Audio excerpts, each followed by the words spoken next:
Are you kidding me? That's what? Yeah, every so often it happens that Ryan is right. 100% right. Not even a little bit right. Tucker Pullman, 2 points last game. No kidding. My man. Hey, neither does me running shirtless, but that turned out very well. Welcome to the PP1 Podcast.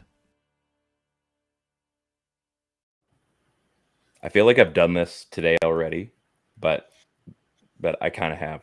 I've been podcasting all day. Yeah, don't you work? How did that happen? Not today. Today I was off. I work tomorrow again. Back to normal. I don't know if you've never seen this show before, as the title screen says, welcome to the PP1 Podcast. I'm Ryan. I've got a guy that also does the show with me every single week, Ted. He's the guy that's a little bit buffer, smaller cap, because he doesn't need to fill out like I do. I used to wear the flat brim caps, like the classic. You don't need to though. 5950s, but I'm trying to embrace full dadness and wear the dad cap too. Yeah, and also like gym mode. You always look like you're just like, doesn't he look like he's always in gym mode? Oh, by the way, we've got Sean Warren. He's joining us. In case you might have remembered him. He's been here before. Yep. Sean of Area 51 fame, and pretty much and a network. He's basically taking over the globe. Mm-hmm. One show at a time, one WHL team. Eventually he'll have his hands on basically every NHL team, probably every NBA team. Yeah. And he's like Dean Blundell Network West. He is, and he's going to be based out of Kamloops when this all, like, it's going to be mind-blowing. You'd be like, where's this guy? He must live in, like, a penthouse, like, in Kamloops. Wow. Yeah. Welcome. I'll stay here. Welcome, Sean. Yeah. How's it going, buddy? We haven't seen you in a little bit. It's been a while. We were talking before the show, just trying to think of just exactly how long it's been. It's been at least a year, I think, which is kind of crazy to think about. At least I think the last time we were on together, we were still doing, like, I think I was on your pod, and we were still doing phone calls. Wow, really? Yeah, I remember that. I remember phone calls. Yeah, before Zoom took off. That was when I was doing solo shows, I think. Yeah, that's right. So this wasn't even, the network wasn't even really a thought. I didn't even have co-hosts anymore. It was just me. Yeah, that was a while ago. It's been a minute. Yeah. It's weird because we talk like fairly frequently, right? So it's like, yeah, it doesn't feel like it was that long ago. It doesn't. But... Yeah, man, it's good to have you though. Like, sun's out, guns out, obviously at your place. So yeah, it's hot. You're gonna have to challenge Ted for that crown. He wins. Yeah, he wins. He wins all the time. I feel like somebody needs to challenge him though. We'll get into the pleasantries. We're part of the Dean Blundell Network, as we've said before. We are partnered in concert with Move Health and Wellness. We'll get to them a little bit later. I brought up Gary actually on our other show today with Rob Fay. That was a lot of fun. He had some good things to say about you, Sean. Just in case you're wondering, Rob Fay. He's like, oh yeah, he's good people. Good dude. He didn't really say much about you, Ted. So I don't know what that means, but he loves Ted the most. That's what it means. He might. Maybe that's it. He was just giving me lip service, and he's like, I'm gonna hold the really good comments the next time I see Ted. So. I know. I come like I'm lower IQ on the wrestling scale with things, so I think I get. I don't get. It wasn't about wrestling. Treatment. No, just in general. I think that's probably how it works. Okay. That's whatever. You can obviously follow us on Facebook, YouTube, Twitter, and Instagram. Comment live on YouTube and our Facebook Live as well. It's a lot of fun. Subscribe to those so then you know when we're coming. We'll just be in your feed. We'll bombard you with awesomeness with people like Sean. Yeah, I wasn't around on the first hour. How was it? Absolutely amazing. You got to check it out. You're gonna have to see the video. Such a dude. We're pretty blessed. We go Rob and Sean back to back. We're in pretty good shape this week. A couple of I couldn't believe it. I couldn't believe that we could have two people on in the same day. I was like, let's space out. No, let's just go all in. Let's go all in. Just hammer them both out. Should have brought Rob on with me. Awesome. Well, had a party. I think it would have been an overload. It's just when there's like just too much awesome, and then then my wife will like crap out. Rob's an overload by himself, so he's fun, man. 4 of us would have been bears on bicycles. I love bears. Not a big fan of bicycles. But you guys, it's been a fun couple days in the NHL, and we are going to get into that because apparently this is a hockey show. But before we get into this, now, Sean, I don't know if you've seen this yet, and Ted, I know you haven't, but I'm just going to throw this on the screen. I'm going to see if this invokes any rage by any chance. As the screen says, Bruce, there it is. Sean, I know you know what this is in reference to. If you were, let's say, not the Canucks, would this have any relevance whatsoever on any other day? Probably not. Probably not. It should not. It should. Yes. No. And yet, last time I checked, I was on Twitter a couple hours ago, and the Vegas Golden Knights threw down on their Twitter. Bruce, there it is. Bruce Cassidy is going to be chatting with us shortly. Whoa. Right? Let's say, yeah, like you can't steal.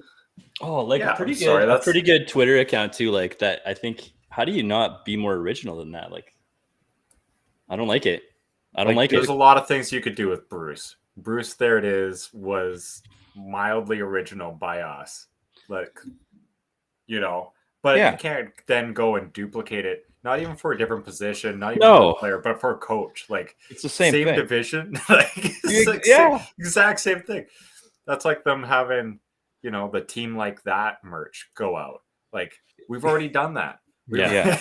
We're selling it in LA. Like, what are we doing here? Could have done anything. Like, good. I mean, it's the only thing in hockey.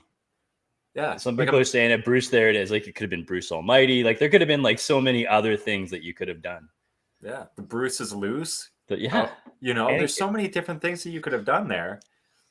It would be like, let's just look. Has anybody else in the league used Bruce? Right here, Bruce there. We should probably just use that. Yeah.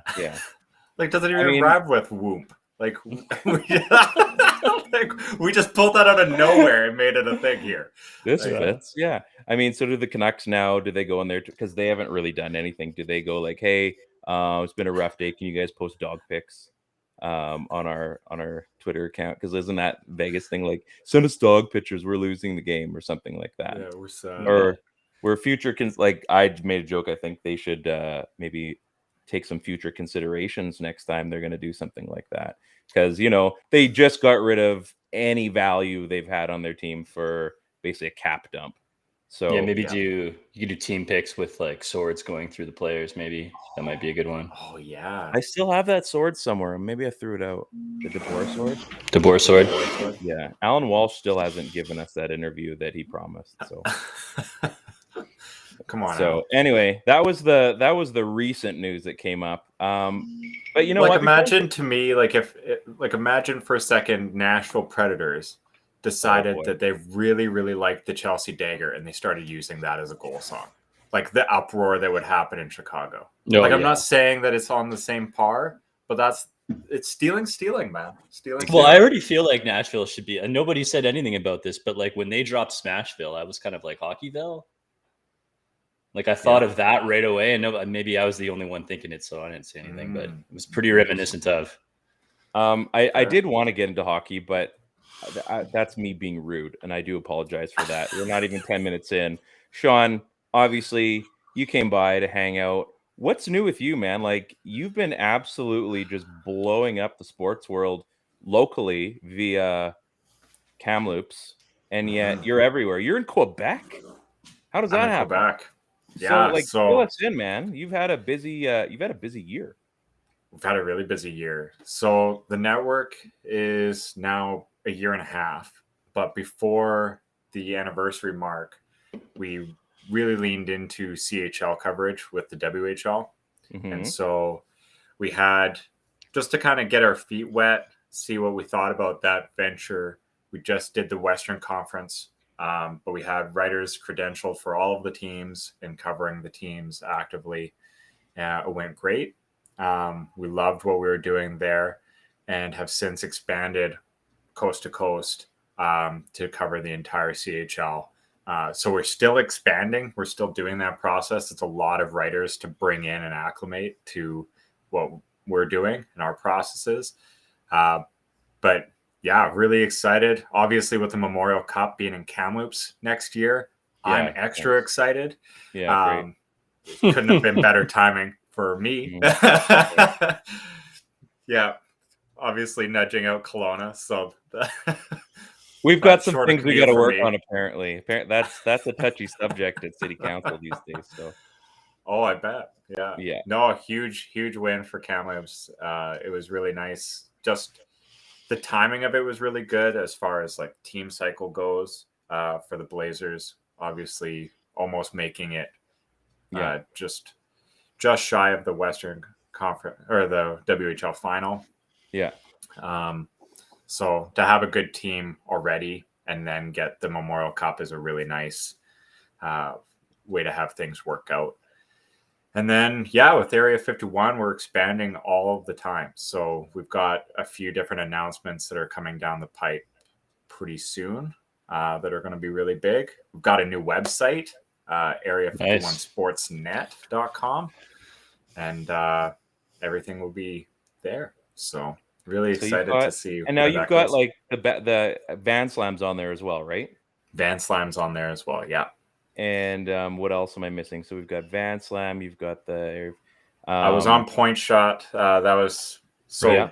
I had Area 51 Hockey Podcast turned into Point Shot. I've since passed that off as I'm actually pulling out of podcasting myself, just to kind of focus on the network stuff, and then handing those on to other people that are much more avid. Like this is what they're doing is their podcast. So then I'm more behind the scenes helping and guiding those people and supporting those, and then giving them the resources to do what they do best. So you're like 25 still, right? No, I'm 29 this year. Oh, sorry. I'm getting old now. Yeah. I think it's cool because we've known you basically since essentially your inception with podcasting, and obviously when we've come through, we've all kind of joined around the same time within a month or two, right? And to see where you've gone and what you've been able to kind of build up, I mean, it's impressive. Just every time here comes an announcement, I'm like, geez, this guy, he's got to stop. Like, we get it. You're successful. I start feeling like these announcements are kind of losing their power, because before it would be like, oh, I've got a new announcement, and it'd be something so small, but it would gain all this traction. Like, wow, this is huge. And now they're like massive announcements, and people are like, yeah, okay. Like we get it. You've done something impressive that no one else. Sean's got another announcement. Yeah. I don't know. Yeah, nobody cares. Yeah. Yeah. Like we've got a full AHL deal. Yeah. Who cares anymore? Like we get official coverage of the CHL. Oh, is that all? Yeah. They switched. Yeah, that doesn't impress me anymore. Yeah. Like, congrats to you, man. That's like some serious moving and shaking in the last, especially in this last year. So super impressive. Nice work. Yeah, it's pretty awesome to see. I mean, us BC boys, and especially like Kelowna Kamloops, and it's still small town stuff, right? So when we see something like that, I mean, we definitely take notice. I know I do, because it's you're thinking like, wow, like this is doable. This isn't just big city stuff. Like it can happen from anywhere. Exactly. I have a question for you. A coworker of mine, her nephew plays on the Pats. And he got some time with Bedard last year. And obviously, Kamloops has the Memorial Cup. Knowing what happens when you go to a Memorial Cup, you definitely want to show well, especially being the host. Obviously, Kamloops is a legit team that could get there on their own merit anyway. I think they're still going to have a good chunk of the players that they had from last season. Do you see a scenario, and you know where I'm going with this, where Connor Bedard gets traded to the Kamloops Blazers? I see a scenario, and I'm really banking on this because I bet lunch on it, which is a big deal. Ooh. So I like where you're going with this bet, because I've been thinking that way for a bit. And there's a few things that help it. You mentioned a few of them. Another one is that really there's not a lot of billionaire owners in the CHL. That's Kamloops true. has one. Yeah. Right. That's so true. With Tom Gillardy, you obviously have the Dallas Stars, Texas Stars that he owns as well. So like there's some serious pull. There's some there. And for somebody like Tom Gaglardi, if he wants to, he wanted to host the Memorial Cup, he got it. He's going to want to win it, right? You're going to want to win it at home. Kamloops hasn't won a Memorial Cup since the 90s, since those unbelievable teams. Since the teams that just dominated the game of hockey. Oh, just ridiculous. Like when you're flaunting Niedermeyer and Iginla and Doan out there, like that's just ridiculous. Yeah, it's just so casual. Yeah.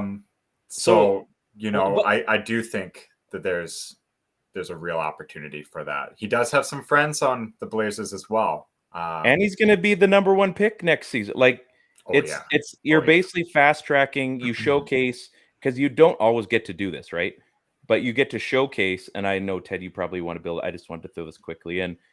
You're going to set up this guy to be drafted first overall, and you get to see him play possibly to the very last game of the CHL season, leading right into the NHL draft. I mean, it sells itself as far as a game plan. I know there's a lot of things that need to happen and a lot of things that need to be moved around. You're going to have to dump a ton of picks, obviously, to make that happen.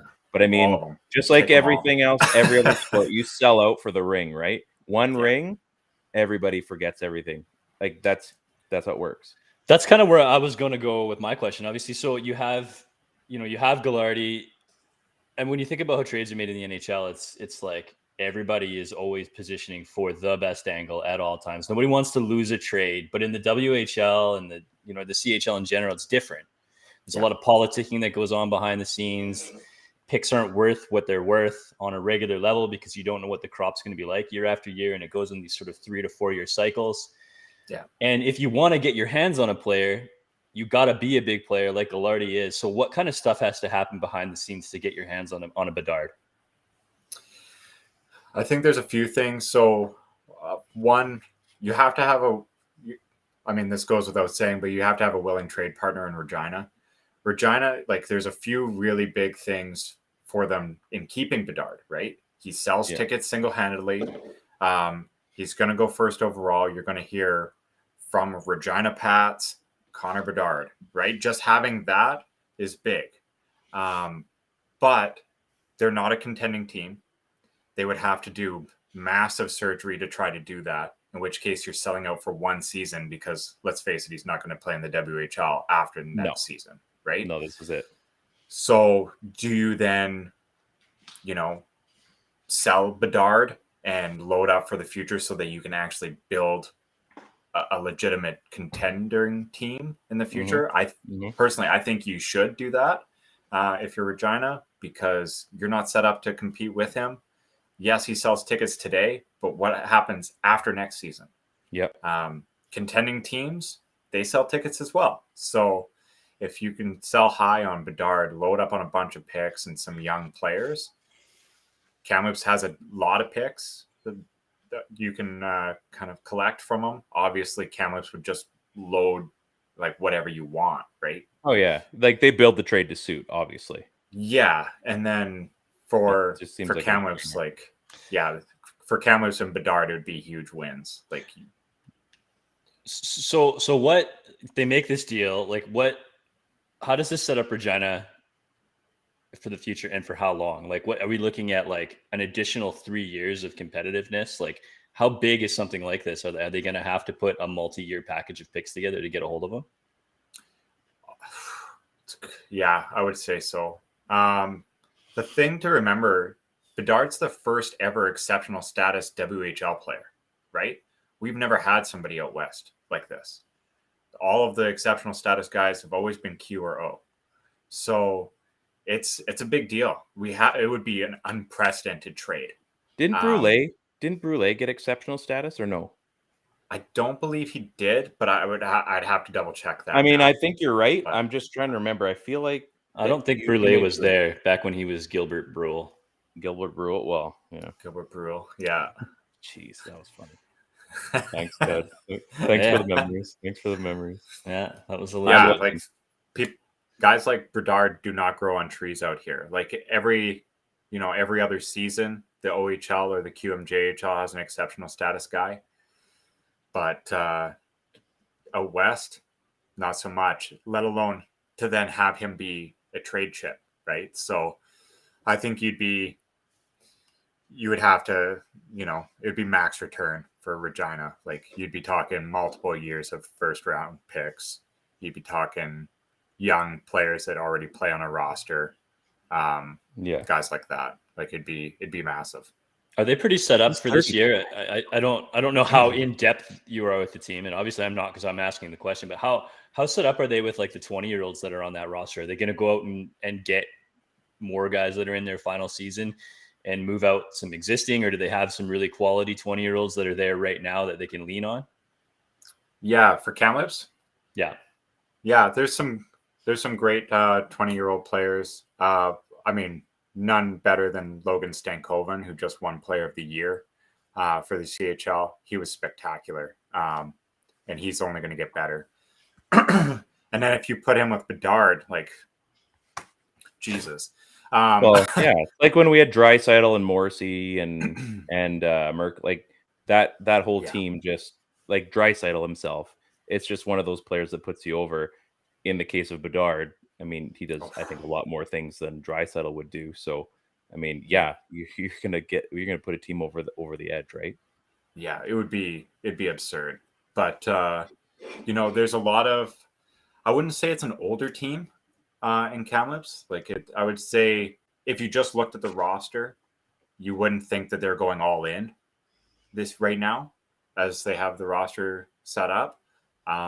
It seems to me that they still have kind of an eye for the future as everything sits right now, which is kind of interesting to me, because this is the absolute final season of Logan Stankoven, Kamloops boy, Kamloops Blazers, Memorial Cup season. Like, you couldn't think of, like, should have been a Canuck.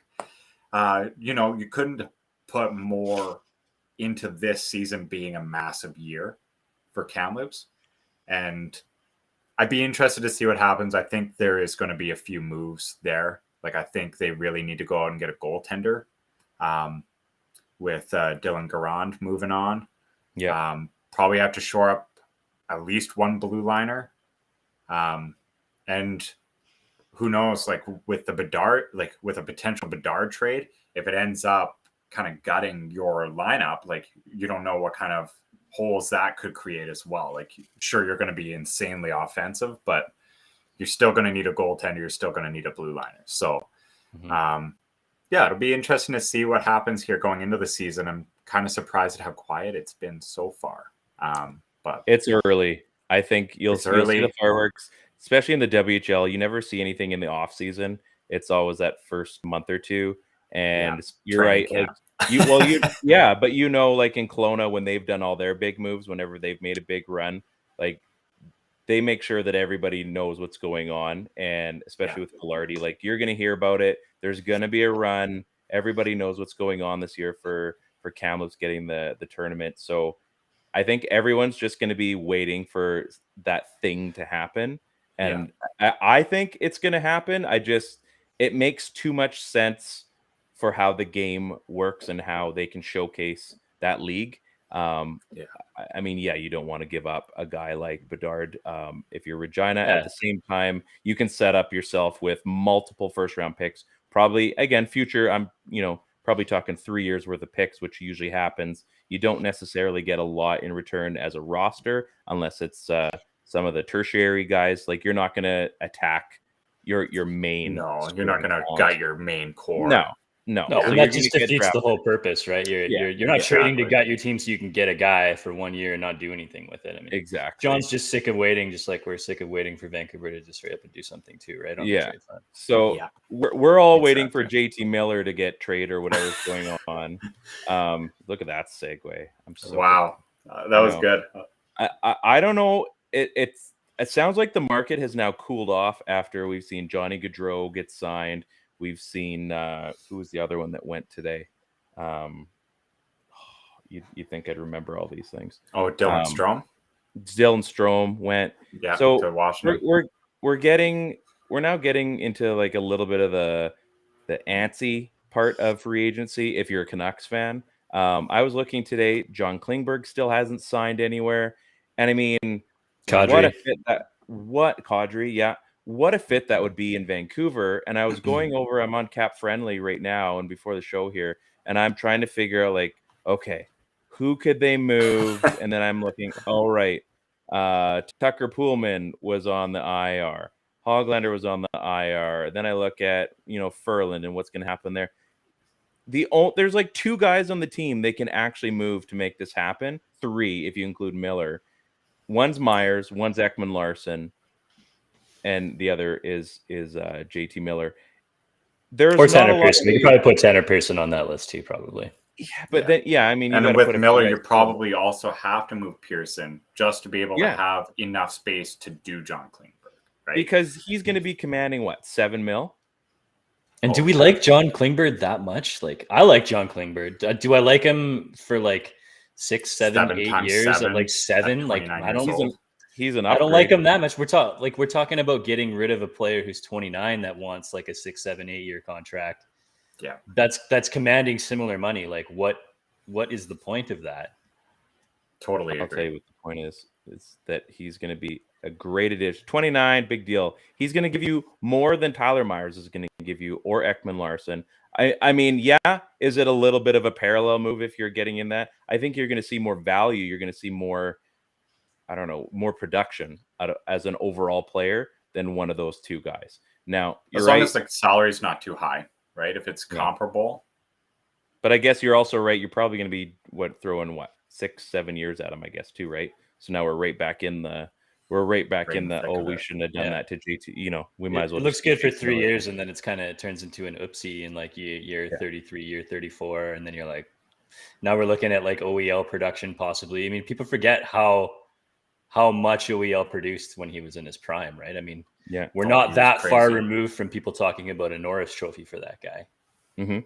And how quick the decline happened, right? It happens fast, yeah. Yeah, like he basically hit 27 years old and just fell off a cliff, right? Like it was crazy. Like his high was so high. Like, we were talking Norris, like lock this guy up forever. Like he is the franchise in Arizona.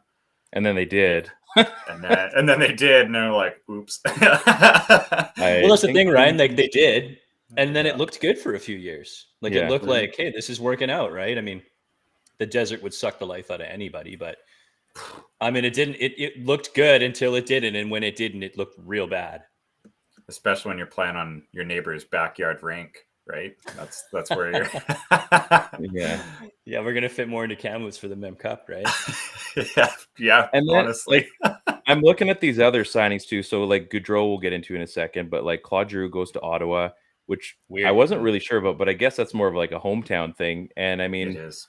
When I woke up, I guess this morning, and I was starting to think, Ottawa's kind of good now. Like they did. Ottawa's sick right now. They do this every 6 to 8 years. Like all of a sudden they're like, we're gonna do this, and all of a sudden people take notice again. You're thinking, all right, well they're gonna make like a run this year, I guess. Like they got rid of Matt Murray. That's smart. They got and they got picks back for him. Like insane.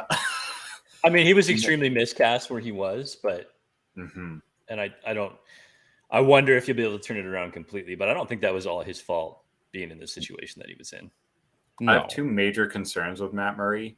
His lateral movements are brutal, and the game has gone really like side to side, east west, and that's where like you can draw a line in the sand right when the game did it. Right after that second cup in Pittsburgh, the game changed, and Matt Murray just turned into a sieve. Like he couldn't defend against that. That's his weak point. The whole league went that way. And then he started running into injury issues. And now that's a heavy gamble for Toronto. Like if I'm the Maple Leafs and you're like, every season that we don't compete or contend is a massive disappointment and our entire future is in flux as far as like management teams go. Every time that happens, Matt Murray, is that my guy? Like, apparently not mine. Like that's scary. Like Matt Murray, Samsonov, like that has potential to really blow up in their face. And then, like, is just talking about Ottawa, like, you go back, they've got DeBrincat. They just locked up Norris. They've got Tkachuk. They've got Stützle. All of a sudden, things are, like, good in Ottawa. And, I mean, there's no Pierre Maguire, so clearly some things are going plus. like, all these random things just a huge plus. Just instantly the team addition by subtraction, right? Yeah. Instantly they get better. Like, they've got Thomas Chabot. I mean, he's locked up until, like, I'm 50. Maguire's his big plan was obviously, like, I got to get a management spot. All well enough is still in his prime. It just didn't work out. Yeah. Scream double D on as much as I can from that. It's just like, it's wild to think that a team double rainbow. Yeah, those are actually pretty awesome. If you're not a fan of double rainbows, get off the show. Like, it's just so crazy to think, like, you look at the Canucks and as fans, we're thinking, like, man, like, we finally turned the page on that chapter, and we're finally about to rebuild and get some things going. And, like, come on, Ottawa, really? And then we have the summer of Pierre Dorion. Oh, man, like, that guy, they're going to parade him through the streets like he's pulling off these coups. And we're not that far removed from, like, a couple of really bad trades that they got hosed on too, right? I mean, really bad ones. The future still looks bright there. Deal. That's exactly what I'm talking about. Yeah. Right? Like, the Hamonic trade happened, and we were all, like, cackling because we couldn't believe that he was worth anything, let alone a third. And he's still there. Flipped that third for Dermott, and we're like, sweet, thanks. Like mini parade. Wow. Yeah. It just doesn't check out. It just doesn't check out. And then we see, I mean, and this is, I'm going to ask you guys. So Edler signs what I thought was league minimums at $750. Stetcher gets 1.20 in Arizona. I mean, are we touching those guys? Like, would they have been? Is it just leaving better off alone at this point? Like, as much as maybe they could make sense, are we even going there to redo everything and bring in even one of those guys again? Like, I don't know. What was Eddie and Stetcher's deal term? I think they're 1-year deals, weren't they, for both of them? I think they were both 1-year deals. I'm trying to remember the actual cap hit for Stetch. 750 was 1.2, I think, for a Stetcher. 1.2. Yeah, like, to me, I would probably do that. Like, if you're taking guys near league minimum, I mean, Stetcher, I mean, a right-handed shot, I think he's proven over the entirety of his career that he can play in a bottom 3 pairing or more if you need him to, and can move the puck. And you're not overpaying a guy like that. I mean, there's a Tucker Pullman. I think we'd all rather have a Stetcher sitting on our roster. And for that matter, I think even having, an Edler as a right-handed shot, like, would you take an Edler over Dermott? I mean, personally, I like the idea of Dermott more, but I think there's a good handful of teams in this league that would rather have in the mix, depending on how their rosters are built, and Alex Edler on a team, especially if you're like the possibility of looking at a team who's got a shot to do anything, right? I think you like that veteran presence. You know what the ceiling is. I mean, I think it's more in the Canucks' interest to bank on some younger players, but those are really great contracts. I don't know how you get around that. And they're wicked at the deadline too, right? I mean, both of those guys, if things are going well for either of them, all of a sudden you're a team making a run. Like, Edler's your 6th defenseman. Yeah, Edler's kind of like he's kind of like your Vanek pickup, right? Yeah. I mean, you have him, you shelter him a little bit. He puts up a little bit of points. He's reliable defensively because you're not putting him in a position to fail. Yeah. You flip him at the trade deadline, and then away you go. Yeah. I love it. It's going to be interesting to see, because I agree, like, Edler obviously has good value, especially on the contract that he did and the term that he did, come trade deadline, or even just as depth pieces in your lineup. But the Canucks are going to lean a lot heavier towards young defensemen, and the Travis Dermotts, the different guys like that. So it'll be interesting to see just how they go about fulfilling that. Obviously, the prices were a little bit too steep as far as free agency goes, and they didn't have the cap space after the signings that they did do to acknowledge that need. But the trade route is where they're going to have to go. We've got a lot of bodies up front, so expect some younger bets with some upside potential. It's coming back. It's coming. We're going to take a quick break, and we're going to talk about our good friends at Move Health and Wellness. Move Health, because in case you didn't hear me the first time and I stumbled. Move Health and Wellness, they are a British Columbia fixture in Kelowna and the Lower Mainland, Surrey and South Surrey. I'm going to talk about the Kelowna location, as I always do. I'm not going to talk about parking this time, but I will get into that in a second. Move Health and Wellness in Kelowna. They're in the Jack Nathan Medical Center in Walmart. You can't go wrong. You go in there, you still got to wear a mask. All medical centers, you still have to wear a mask. So make sure you remember your mask. I forgot one time, and I look like an idiot. You can go in there. You can go see Dr. John, our good friend Dr. John, who just won provincials in ball hockey with our good friend James Rayburn. C champions. Absolutely proud of those guys. Anybody that knows anything about ball hockey, and if you're in provincials, those guys are lifers. They will give everything they have in their body and then probably 10% more just to make sure that they come home with a trophy. Ted, you've played with James on, I think, were you on the A or the C team ever? I was not on the A team. No. Yeah. No, I was like a fourth line penalty killer on the C team. Yeah.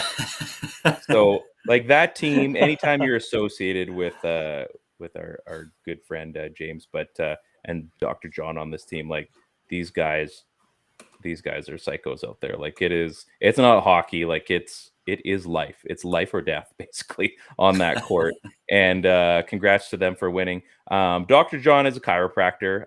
I may need to go see him again after still feeling some soreness in my pinky after taking that line drive almost a month ago. It's not so great.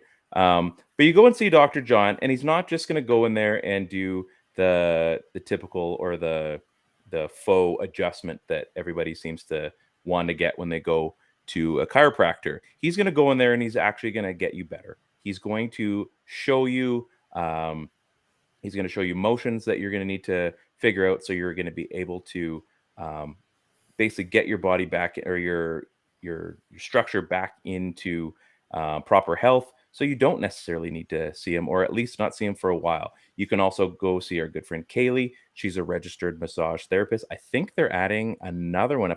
I thought I saw an email saying that. Kaylee is absolutely awesome. If you've got benefits, they, I believe, have direct billing as well. Go check them out. Like, I don't think enough people are using their benefits, and these are the kind of things, like, you can stay in good physical health. They also have counseling, as I've brought up before. COVID has done a whammy on a lot of us, especially people that may have been laid off from jobs, or maybe just everything that's been going on. Like, it's just a lot to take in. I know it's affected me in a different way as well. Go check out their counselors that they've got there. They're more than happy to help out. If you're going to their Lower Mainland locations, they also have acupuncture. They've got kinesiology. They've got physiotherapy, as well as massage therapy, chiropractor, and a few other things as well. As I said, go check them out. If you're in Kelowna, go check them out in the Walmart in the Jack Nathan Medical Center. Tons of parking, especially now that we're in summertime. It's getting a little bit hectic. Parking becomes an absolute premium if you're going downtown, which is where a lot of these places seem to be. Never going to be a problem if you're going to go to Move Health and Wellness. They will take care of you, because you can park wherever the heck you want. And when you're done, maybe you go buy yourself a nice little treat at the Walmart snack section. I hear the chips are on for $1. So maybe check that out. And they're just down the street from a DQ. And we're going to get into that in a second. So make sure you go check out our friends at Move Health and Wellness. You will not regret it. Your body will thank you. And you know what? As I said, if you're going to go there for counseling, you're going to be better for it. And I think you can get yourself in a better headspace. Sean, we were joking before the show started. This was a little thing on Twitter there. I said, maybe you're going to be doing the show from a house. Maybe it's going to be from your RV. Maybe even your local Dairy Queen. And then the wheels just went right off the rail. Everyone just started getting to. So I got to bring this up for both of you guys. What is like your go-to DQ treat? Ted, what's yours? So I stumbled upon this by accident. So my daughter and I'm I were still out. checking all my notifications. It's been going on for like 3 hours. Yeah. We hit the Dairy Queen, and I wanted to get I always get like a peanut butter. They call it peanut butter sauce, but it's actually just peanut butter. Because you have to make the distinction, right? If you ask for peanut butter, right? Yeah, if you just say peanut butter, they put peanut butter cups in it, and that's not what you want. You're looking for the peanut butter sauce, which is just like the really liquidy peanut butter. Mm-hmm. And I always used to do that with like the Royal, or I would do like peanut butter and crispy crunch. And then my daughter orders the Oreo, and they accidentally give me a peanut butter Oreo. Oh, I could do that. And lightning struck that night. And I've never ordered anything from there since, except for peanut butter Oreo Blizzard. So it's not on the menu. It's not a regular thing, but if you go there, I highly recommend. I also found out they charge you if you change what the normal things are. We had Addison went in there. Last year sometime. Oh, I want to get this and this. And then I look, I'm like, oh, that's extra. That's not even on the menu. They charge you for that stuff. Really? Well, it's worth it. I was going to say, look at Ted being the inside guy with Dairy Queen so much so he's got off menu go-tos. Like some weird Starbucks hack, right? Yeah. I like you it. wait till it's your free drink for those ones though. Yeah. You don't go to the well. You don't pay for those. Yeah. I'm not paying. One of those unicorn things. It's my birthday. Yeah, exactly. Sean, you go to DQ, you walk in.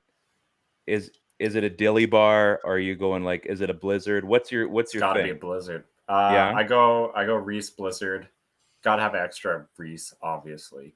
Yeah. Actually, I was so triggered by the conversation on Twitter that I had to swing by Dairy Queen on the way home and grab a Reese Blizzard. Nice. So I did have a Reese Blizzard as recent as about an hour and a half ago, 2 hours ago. Not even. Yeah. Did not disappoint. Yeah, it was great, obviously. Yeah. It's the go-to. It's so good.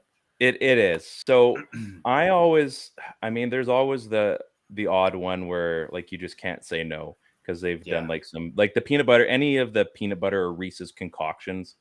Yes. You're not going to go wrong with any of those. What I've done is like the mint. So whether it's mint Oreo or there's the Girl Guide mint one that's in there, I've also done mint Reese's peanut butter cups.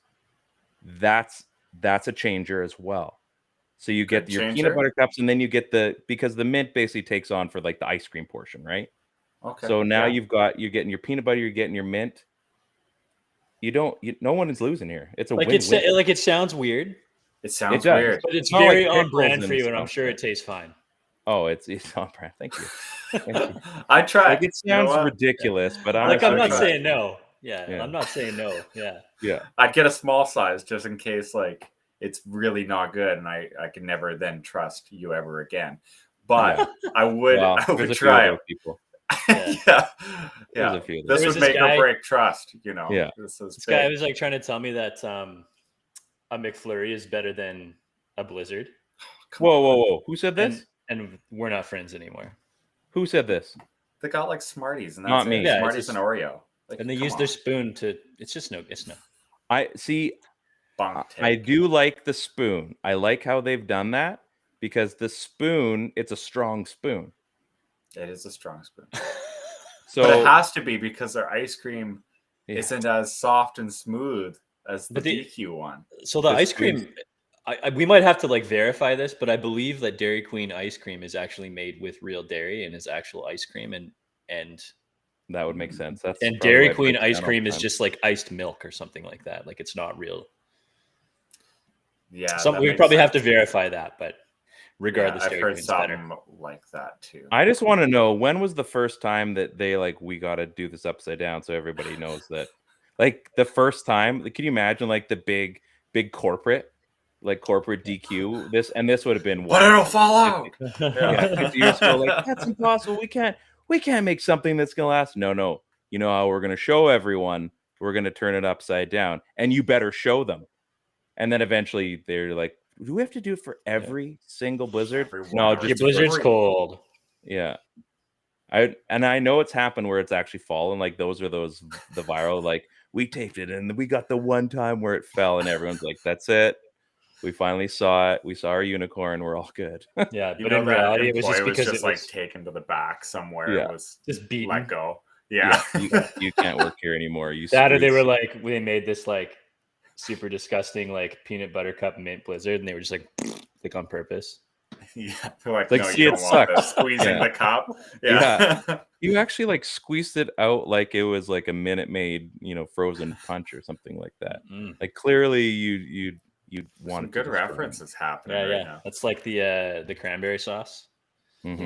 Yeah. And then just I have to tell you about the first time. So like I grew up in a town that did not have a Dairy Queen, so we'd have to kind of travel for it.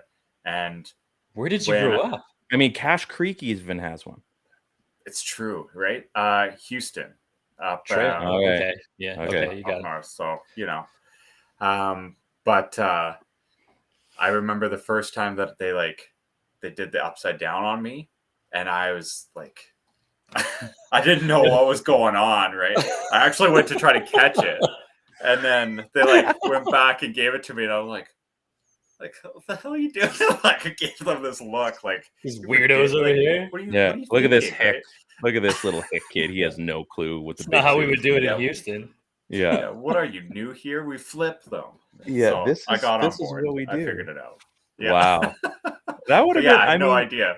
It was that very would have been weird. something because we're just. I mean, like Bane. I was born into this. Like we're born. We were born into the blizzard, just knowing that it was upside down. That was just a way of life. Dipping your fries in your Wendy's Frosties too. Like I didn't know. I was new to all of this. I was. We've just grown in the so bush much. Somewhere. What a wild ride! Like Mowgli coming out of the jungle. Yeah. They're cool girls and wow, this is crazy. I don't have to talk to tigers and bears anymore. This is crazy. What stuff. is this building? Yes. We're talking about gains, but not just gains, but big losses. He posted this, I think, yesterday. Lauren Gardner, did you guys see this? Lauren had it was a 100-day challenge. So he's been doing this for 100 days. And I didn't see what the official loss was, but I mean, what a journey for this guy. Ted, you know who I'm talking about, right, Lauren? No, I don't know who you're talking about. Oh, that's a must follow on Twitter because I think they don't have Lauren Gardners in Houston where I live. You live literally across the lake from me, and we have the same internet provider. I'm pretty sure. So no, I don't know. It's the same Wi-Fi router and everything. Yes. I shared my Shaw with you when you didn't have cable. Come on, man. So Lauren is a must follow on Twitter. He's that I think guy. You would actually really appreciate it, Ted. Actually, you would. So that guy 72. You had a great fitness journey too. That guy 72. Yeah. So I do know this. I do know this. Yeah. He's been posting for 100 days, and I mean, the guy is basically he looks phenomenal. It's but like if you every day like something's going on, and he's like, yeah, I didn't want to go, but I still went, and I ended up running longer than I wanted to, and I did this, and I feel terrible, but I know it's gonna be great. And I'm looking like all the stuff that he basically accomplished. 3 liters of water a day, 87 of 100 days, which is awesome. 6 gym days per week, 14 out of 14. No pop. He went to the movies 3 times, and if anybody calls him out on that, we're gonna punch him. No alcohol, 100 out of 100. No fast food, 100 out of 100. Calorie deficit, 100 out of 100. Like these are just the statistics. But if you're watching this guy's journey, it's just, I mean, I got motivated to. He looks so good. Like, man, it's when somebody goes through a journey like that and they look happier and happier in every pick. Yeah, like that's been Lauren. Like if you go back to the very first couple pictures that he posted, he looks bummed. Look now, like it looks like a whole different person, and that's not just like obviously the loss that he's accrued over this time, but like just he looks so much happier, and that's like what more could you want for a person? Like Lauren's crushing it.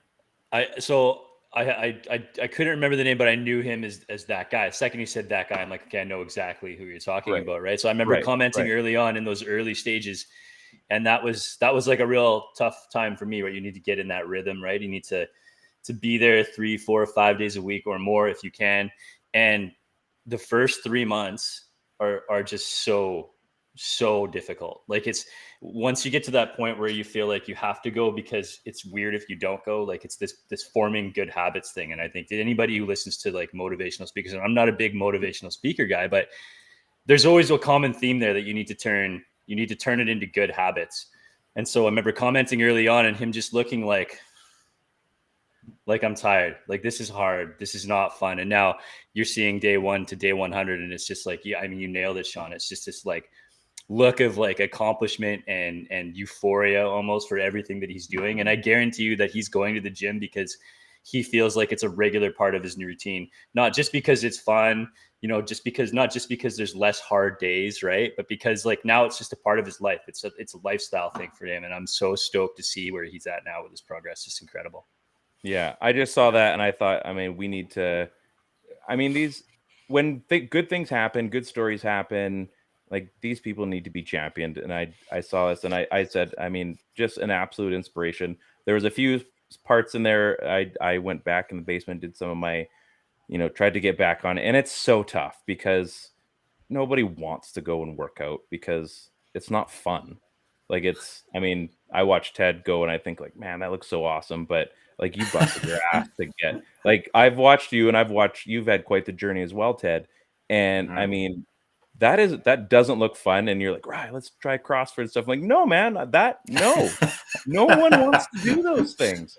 And you're out there and, like, oh yeah, I was able to deadlift this. And I'm like, dude, I don't know The Rock, but you're about as close as I get. And I mean, I know you. And like, that's my story that like just watching your journey. And then we're seeing like Lawrence put himself out there too. I think that's the thing. It's bold. I love it. Right. It's not easy to just, I mean, I did my post because I mean, I love to look like an idiot when I was posting my pics a couple years ago and like, here's Ryan being like an idiot. And it's fun. But like, you had a journey too, man. Like, yeah, I've gained a little bit back. But the amount of people that we see put out day 1 photos and you never see more than that. Like he's stuck with it. It's tough too.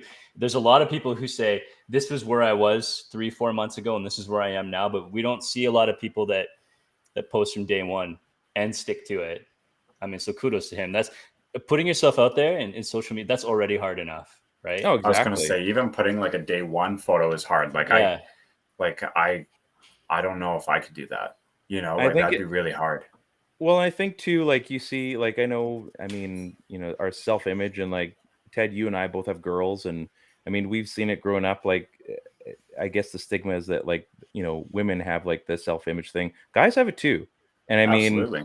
We're going through. I mean, for me, like it was always like I was super hairy and. Like, oh, I got to wax my back and do this so I can just go to the beach. And because you're embarrassed, right? And then finally for me, like I looked and I'm like, you know what?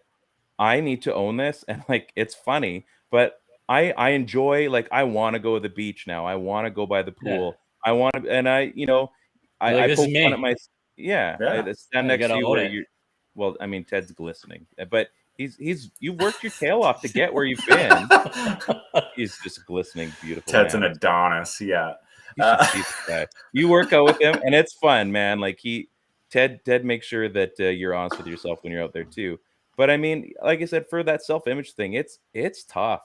And when you get to that point, when you start feeling like, you know what, like when you get into that routine of doing the workouts and you're like, no, like I got to be true to me. And I've already put myself out there that everyone's like, it's almost like everyone else is expecting that I keep doing this because I've said I'm going to do it. And you've made it public, and now you've got all those people that are kind of backing up, like, how did it go today, Lauren? How did it go today, Ted? How did it go today, Sean? And all of a sudden, now you're like, you know what? Like, people are rooting this accountability, almost, right? Like a group accountability. It is really powerful. Like I see all the comments for Lauren, and I love it. Like I love it's deserved. That. Like it's absolutely. It's so cool to see because I think sometimes, I mean, I think even as people, like we need to champion stuff, and it feels good. Like as a human being, it feels good, and it feels good to talk about it because we want to see that. Like I want to see what else happens with Lauren. Like I don't know what if he's got a girlfriend or whatever. Like I want to find out. Is he okay? So like I want to find out like what does that story look like? Like this is where we're at. Like and then hear like the big story. Like man, I'm so happy we got to be along for the ride for that. Like, it's awesome. So, well, and that, like, a big life change like that impacts everything in your life, right? Like, yeah, it would affect, you know, relationships in one way or another. It'd be huge. Like, I'm really excited to kind of continue to follow along with Lauren. But you're right. Like, I think about, like, even, you know, anytime anybody does something really cool, I think the best thing that you could ever do is jump in and champion it. Like, it's, you know, small accomplishments or big accomplishments. Like, there's some pretty cool things people are doing out there, and doesn't cost you anything to just show some support. And I think that's the coolest thing that you could ever do for somebody. It's awesome. Your cat's back. I forgot you had a cat. Yeah. I was gonna bring up. Like, I think you had a. Yeah, that's right. See, these are the things. It's been a while. I forget these things, right? So, we're almost here. In the office. We're almost at the end. I did forget to bring up. We got into Klingberg there. I did forget to bring up Mikheyev and Lazar. How are you guys feeling about those signings for the Canucks? Like, is Mikheyev going to live up to the contract? Like, it's a 4x4 and a bit. Is that something that he can live up to? Like, realistically, should we be, you know, worried that this is going to be another, you know, contract years 3 and 4 that we're going to be shaking our heads at? Or is there, like, a legitimate chance that I was talking to Dean Blundell today about it, and he's like, you guys are going to love Mikheyev. And I'm thinking, well, from a guy that has been watching him in Toronto religiously, that's a pretty good vote of confidence if we're already getting a guy that nobody's laughing at from the other side. You know, I think, like, first off with Lazar, love it. Like, I think he fits an obvious need. We needed a right-handed centerman, especially a depth one that can kill penalties. And the guys from Salmon Arm, like, add Canucks bed sheets, a la Tavares, I'm sure. So. Yeah, somebody photoshopped that quick. Yeah, just a second. I'm sure I can do that. Yeah, hook us up, Brian. Yeah. Mikheyev, like, I like the player a lot. I think it's a slight overpay, but not enough that I'm worried about it. To me, it's just, that's free agency, right? Day one free agency, you're going to spend a little bit to get the guy. You're going to buy into the hype of it, I think, right? I think that's what it is. If you can hold your guns a little bit and wait a little bit, because there still are guys, but I mean, yeah, you're going to get a little bit of the hype train going, and some guys maybe get a few more dollars than they should, like Louis Eriksson. You know. Well, and he fits in a team need, right? Like, the team needed to be faster. I'm getting bit by my cat. That's cool. That's cool. Good content. I don't know why, but it's good content. You know, he's really fast. He's super fast. He's a great penalty killer. He's a tenacious forechecker and puck retriever. His speed without the puck is incredible. It allows him to be a fantastic back checker.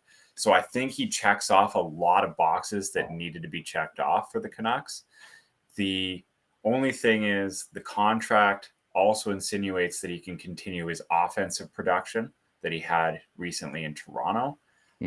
Don't know if he can. Like, I don't have a whole lot of faith that he will be able to do that. But that said, like, we still needed a guy like this. I'm a little bit, I'll call it, intrigued to see what this mix of forwards is going to look like come training camp. Because it's a weird schmozzle right now. Like, there's a lot of, it's a weird combination. Yeah, like, it's that down. Just a second. Schmozzle. Yeah, day one training camp. It's a schmozzle. Yeah.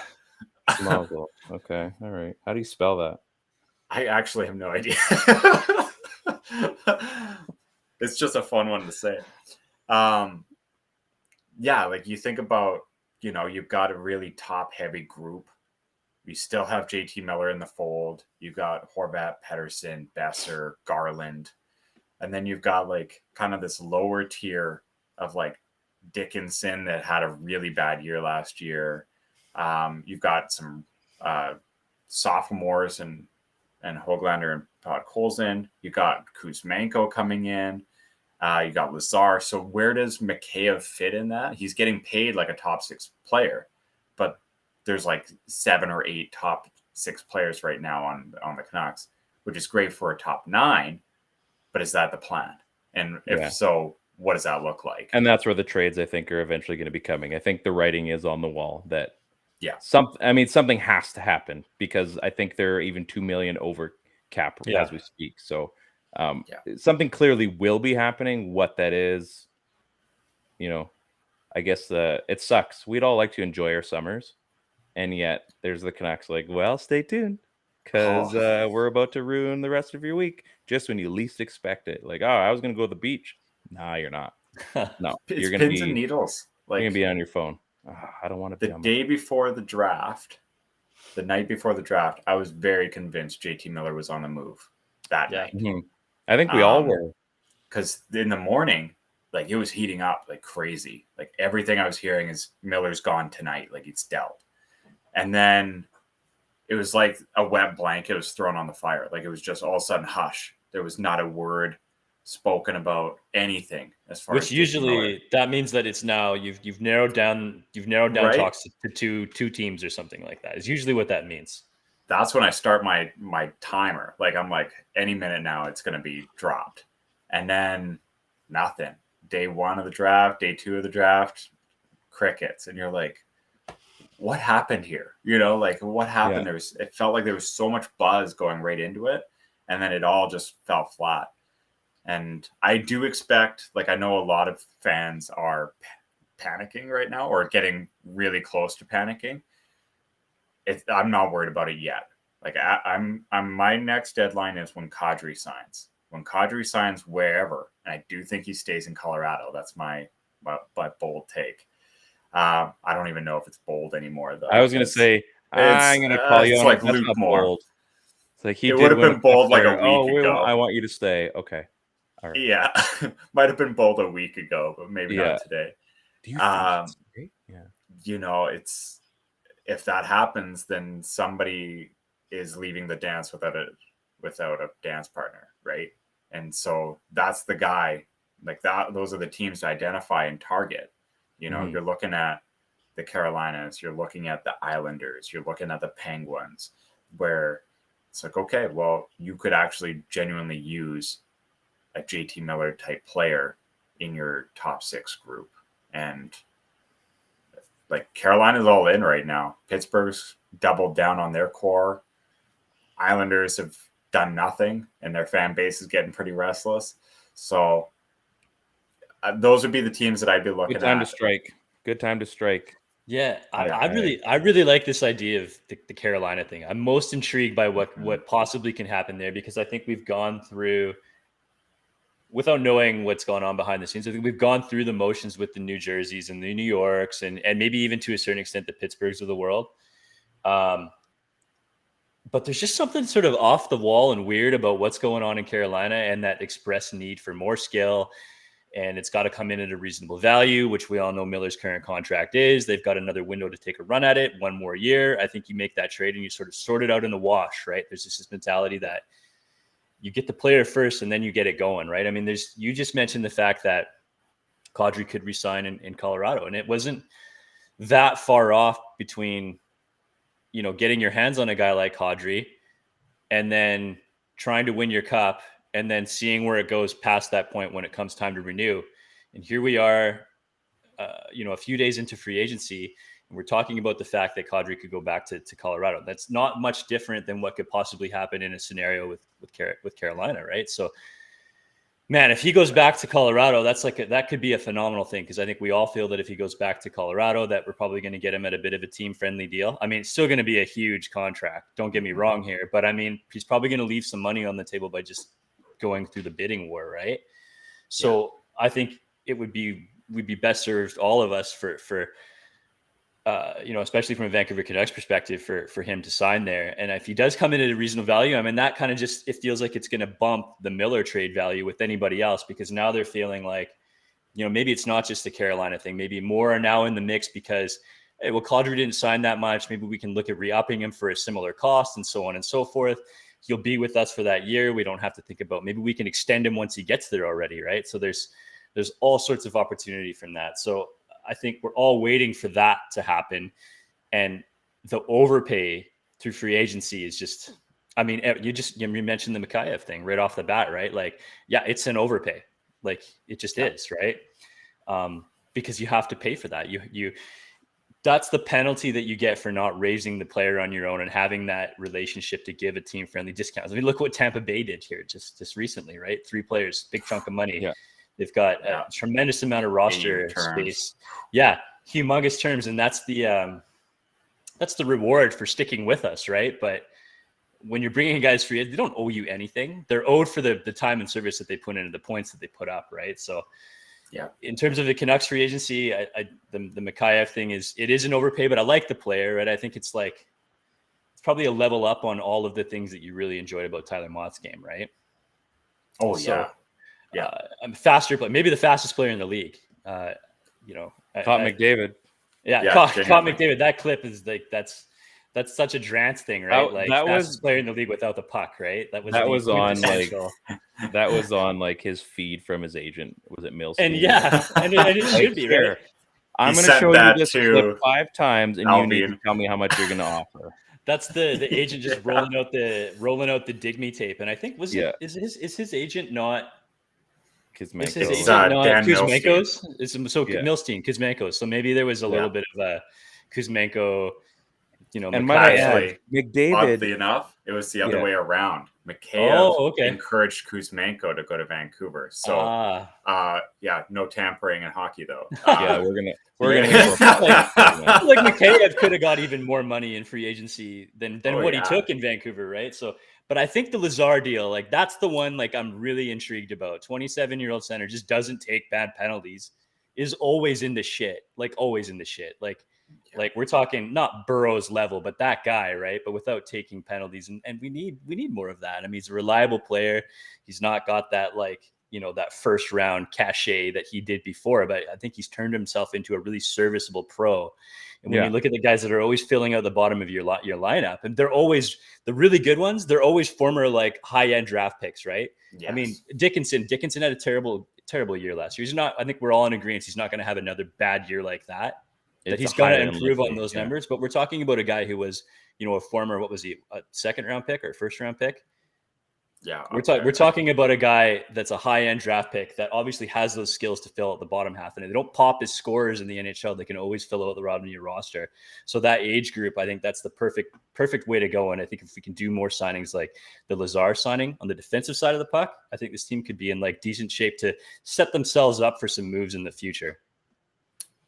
I like that you point out the draft pedigree and everything for Lazar, because he was touted as a scorer, right? Yeah. In his draft year. And it takes a lot to reinvent your game, to become more defensive minded, to take that depth role and to execute it as well as Lazar has. It takes a lot of maturity and a lot of growth in your game to reinvent yourself like that. And he's done an incredible job of doing that. Getting 3 years of term at $1 million, that's a steal for both sides. Everybody's happy. Like, I mean, if in year 3 somehow, some way, you feel like he's a below replacement player at 30 years old, he just hits a wall. He's $1 million. You bury him in the minors, and you go find another one, right? Like, it's a win-win. He gets $3 million. Canucks get a serviceable player. Everybody wins. It's great. Mm-hmm. No, I don't want to say too much bad stuff about Lazar, because there's a chance. Well, not that there is anything. It's almost certain that we gotta watch, because you never know. I love Lazar. He might be on the show at some point. So we gotta mind our P's and Q's. So, Sean, we've had you for over an hour here, mostly talking about Dairy Queen, which we do thank you for. You've introduced a new word that we're going to post on the screen here. I believe that's how we should be spelling it. So I like it. Thanks for coming by. I guess I know Ted usually kind of says probably going to replace menagerie, I think, for me. Menagerie. Ooh, that's also a good word. That's a good one. I might have to borrow that one. We'll do a trade. Are you going to leak any info on the show before the next tweet? Like, is there anything you can release to the public? This is your chance. We all know what you're about, so it's not like you can say, "Oh, I've got this network that's up and coming that might be a big deal." Like, you're a big deal. We appreciate. I appreciate that. So, like, what do you got? What can you spill the beans on? Well, we're partnered now, and we'll announce it soon, with a scouting company. I won't name them yet, but a scouting group. They're going to come on and join the Area 51 network. We're going to kind of do a lot of collaborations through junior hockey and the like. So a lot of your upcoming draft needs will be met and found at Area 51. We've got a very exciting draft next year, obviously, with Bedard and company there. So you'll be able to kind of follow along there. Oh, please, like I need that. I mean, I would go down and buy that jersey today. I was kidding. I won't buy it. It's Canucks. Yeah. No, hey, whoa, let's not go that far. We're not doing that. Yeah. We'll support it. Yeah, I would consider like the teal Ogopogo jerseys that you guys have, but I would still never buy it because it's close. Exactly. See, and it's just a respect thing. It's a friendly hate, right? It's like understanding. Exactly. It's an understanding. Hey man, we get what's going on. We don't have to like it, but we get it. Yeah. We'll plot each other a little bit. We see what's going on behind our back. I cut up my screen. We know what's going on in Kamloops. I have an Ugly Blazer in my closet for that specific reason, but we're there. We support it. Yeah, exactly. Sometimes it wins you a prize. You never know. I do enjoy it when they do those giveaways because they usually clean up. So, Sean, absolutely awesome to see you again. It's always fun to just chat. I find like this is what we built our kind of thing on. Like it's obviously talking the Canucks and hockey, but I think we found that just honestly just the getting together and just, I mean, if we could, we'd be sitting around a table having a beer with each other, but this is the next best thing. We got to do that soon, guys, because I've got family out in Kelowna, so every once in a while I come out. People say that, but you got to come. We tried to get together while we were in Kamloops for my birthday, but it just didn't work out. Yeah. Well, and I remember, I mean, now this is a while ago. I remember I was in Kelowna and I was at a hotel and I wanted to get together with you guys, and I recorded the podcast from my hotel with you guys in Kelowna, in your own city, but we couldn't make it work. We couldn't get together. I can't remember what happened. Oh, I wonder. Do you remember that? I'm thinking back. Yeah, I think we tried. We were close. We'll get there. We'll make it happen. I think that was the one that you missed, Ted. I think that's the one. I think so. Yeah. Oh man, now I feel bad. Yeah, now you're making me think about these things. I don't like it. I don't like thinking. We both tried. That's third time's the charm, though. Just gonna schmozzle of opportunities. I was gonna say like we schmozzle for coming. Yes. Ted, any final words on your side? You've been really quiet tonight, so. I don't think so. I mean, I think. Geez, what could I say? I think we're all just in waiting mode right now. I think we've said this so many times over the past couple of years for things to happen. I think there's been so many opportunities for disappointments for things to not happen when we thought things were going to happen. So I'm just looking for a resolution. That's all. Looking for a direction. A resolution. That was the Beatles. I like it. That was. Yeah, I think if you were to ask me what the direction is right now for this team, I wouldn't be able to tell you. I don't know. I was going to say that's the funny part about it all is that every time a move gets made, I'm like, okay, what does that tell us about the direction of the club? And it's always contradicting to the previous one or the next one. So it's not that they don't have a plan. I totally believe that they have a plan, but they are masters at keeping it to themselves because I have no idea what their goal is here. And I think that's the most intriguing part about the signings that they made is we still have no idea we know there's another shoe to drop, and we know they're faster. Yeah, we could be looking at like a Miller for somebody that can help today, or we could be looking for a Miller package of future assets, and neither would surprise me. And both are okay. Yeah, and vastly different styles of returns, right? Yeah. I think until we see a Miller trade or decision, we really won't know what the direction of this team is. I guess to deal with this shady ass management group. Yeah. Nobody go to your cabin. Nobody go to the lake. Yeah, everybody keep yourself to Twitter. Yeah. Don't go to the bathroom. You're gonna miss something huge. Everybody just be pins in it. Yeah. I just hate it. Sean, again, thanks so much for coming by. Hopefully you can enjoy whatever evening you've got left and go finish that dinner if you haven't. Ted, good to see you. We've got playoffs tomorrow for ball or final regular season. We might have a chance to tie for first overall in the league, which I can't believe we're actually a good baseball team. So that's cool. And well, we're better than I thought we were. So yeah, maybe best 500 team in the league, bar none. Yeah, works for Hang me. the banner. Yeah. Man, I want to win. I want to win a ring. Flags fly forever. Exactly. We are part of the Dean Blundell Network. This is the PP1 Podcast with Sean Warren from Area 51 and his empire out in Kamloops. We love you, Sean. Thanks for coming by. Everybody, have a wonderful